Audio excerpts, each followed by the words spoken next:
Hello everyone, welcome to SFC Markets and Finance. I'm here as the scene of the Boao Forum for Asia Annual Conference 2025. Every year, Boao brings together political leaders, business executives, scholars, and experts from all over the world to discuss global economic trends, the future of regional cooperation in Asia, sustainable development, and more. In this era of rapid change, how can Asia continue to move forward steadily? And how can it provide more certainty to global development? These are exactly the key issues that will be discussed in the coming days at the forum.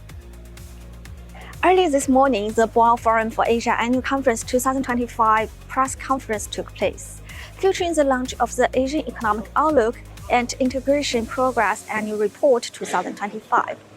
The report highlights that despite increasing uncertainties in global economic growth, Asia remains the primary engine of the world economy and continues to deepen regional integration. Now let's hear from the participants here on site. 刚才我们不听到了这个报告吗？他们是觉得亚洲这个国际贸易的分量比2023年、2024年已经增加了很多，而且专家都认为2025年可以进一步再增加。所以我觉得这个专家分析是各种各样的数据来分析好，所以呢，我们应该都得充满信心。再说中国，因为它这个国际贸易也好，国际经济也好，国际 GDP 的发展里边的作用是非常的关键。如果中国好，那世界会更好。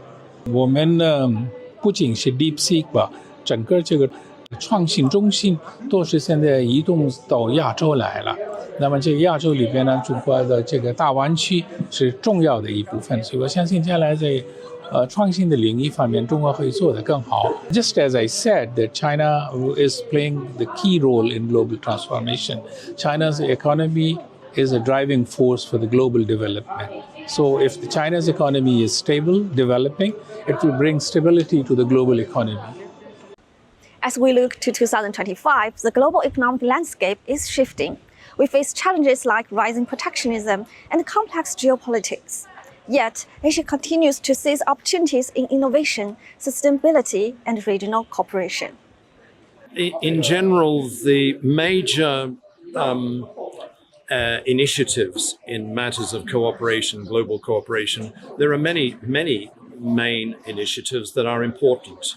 I could mention randomly the establishment of the Asia Investment Bank, the AIIB. The Americans tried to boycott it. The Japanese did not join. There are now more than 70 countries that have joined this development bank. Here's an example of cross-border cooperation. China secured the world's first biodiversity agreement in Montreal 2 years ago. China is now the main contributor financially to the United Nations and the great defender of its various organizations in the special agencies, for example. So we're witnessing this strange dynamic in which the United States is not interested in cross-border cooperation. It's me first. China has, so to say, an historic interest in preserving and nurturing these forms of cross-border cooperation. Well, Asia has been the engine of economic growth for decades now. And I think I see it as a combination of a commitment to free trade, to facilitating trade among each other, that is key. And that is key to remember in a context where that free trade policy is being under attack by some other economies in the world, and also by an investment in technology and on the needs of the people. So that combination of free trade, high-level industries with components of technology, and also a focus on the needs of the people and in increasing the purchasing power of the people are, in my opinion, the key for the success of the Asian economies. it is key to keep committed to regional integration. Not only in Asia, it needs to be replicated in other regions in the world that would be well inspired to see the example of regional integration in Asia. It is important that the key economies in Asia, like China, are drivers of that economic integration. Today, the Sustainable Development Asia and the World Annual Report 2025 has also been released. The report underscores the urgent need for global cooperation in addressing climate change, highlighting the role China and Asia play in this global effort. With climate challenges mounting, how can Asia continue to lead in sustainability, and what obstacles lie ahead?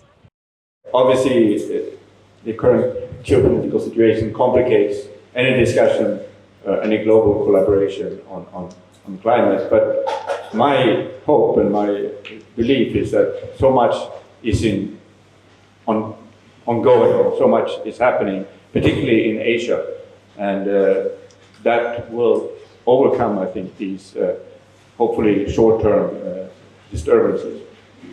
And we don't have a lot of time, and we are already lagging in terms of the needed action. So we really need to come together. And of course, when some contribute less, others have to contribute more. And I think that's the approach we have to take. Thank you.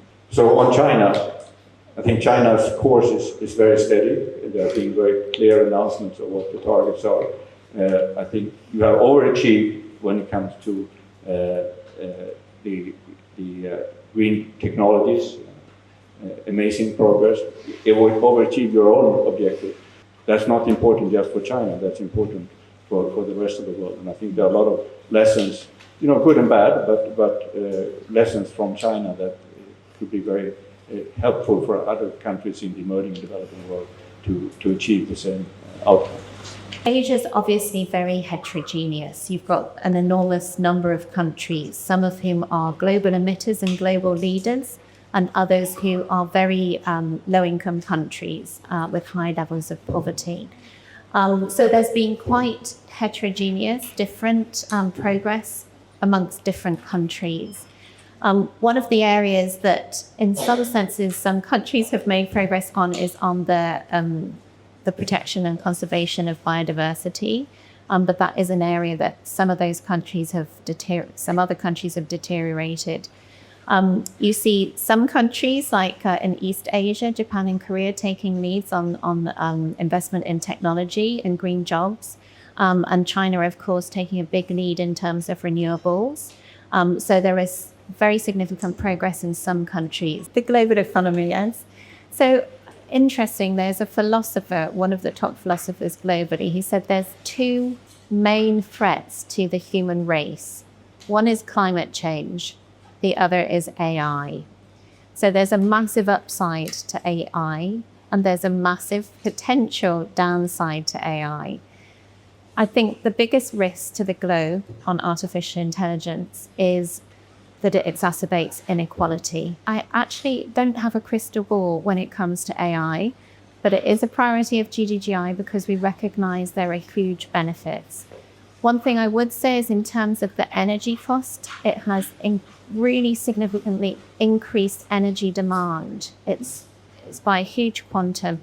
So that side needs to be addressed in terms of, as AI develops in the globe, managing it in a carbon neutral way. From global economic shifts to the urgent need for climate action, Asia continues to play a key role in shaping the future. While challenges remain, the opportunities for growth and cooperation are significant. That's all for today's show. Thank you for watching. We look forward to sharing more insights in the coming days.